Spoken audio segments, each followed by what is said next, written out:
किसी नगर में हरिदत्त नाम का एक ब्राह्मण निवास करता था। उसकी खेती साधारण ही थी, अतः अधिकांश समय वह खाली ही रहता था। एक बार ग्रीष्म ऋतु में वह इसी प्रकार अपने खेत पर वृक्ष की शीतल छाया में लेटा हुआ था। सोए सोए उसने अपने समीप ही सर्प का बिल देखा। उस पर सर्प फन फैलाए बैठा था। उसको देखकर वह ब्राह्मण विचार करने लगा कि हो न हो यही मेरे क्षेत्र का देवता है। मैंने कभी इसकी पूजा नहीं की, अतः मैं आज अवश्य इसकी पूजा करूंगा। यह विचार मन में आते ही वह उठा और कहीं से जाकर दूध मांग लाया। उसे उसने एक मिट्टी के बर्तन में रखा और बिल के समीप जाकर बोला, हे क्षेत्रपाल, आज तक मुझे आपके विषय में मालूम नहीं था, इसलिए मैं किसी प्रकार की पूजा अर्चना नहीं कर पाया। आप मेरे इस अपराध को क्षमा कर मुझ पर कृपा कीजिए और मुझे धन धान्य से समृद्ध कीजिए। इस प्रकार प्रार्थना करके उसने उस दूध को वहीं पर रख दिया और फिर अपने घर को लौट गया। दूसरे दिन प्रातःकाल जब वह अपने खेत पर आया तो सर्वप्रथम उसी स्थान पर गया।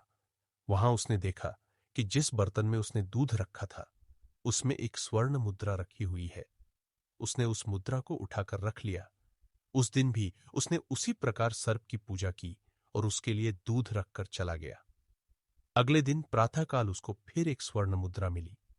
इस प्रकार अब नित्य वह पूजा करता और अगले दिन उसको एक स्वर्ण मुद्रा मिल जाया करती थी।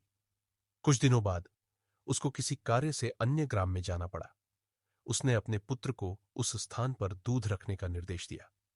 तदनुसार उस दिन उसका पुत्र गया और वहां दूध रखाया। दूसरे दिन जब वह पुनः दूध रखने के लिए गया तो देखा कि वहां स्वर्ण मुद्रा रखी हुई है। उसने उस मुद्रा को उठा लिया और वह मन ही मन सोचने लगा कि निश्चित ही इस बिल के अंदर स्वर्ण मुद्राओं का भंडार है। मन में यह विचार आते ही उसने निश्चय किया कि बिल को खोदकर सारी मुद्राएं ले ली जाए। सर्प का भय था, किंतु जब दूध पीने के लिए सर्प बाहर निकला तो उसने उसके सिर पर लाठी का प्रहार किया।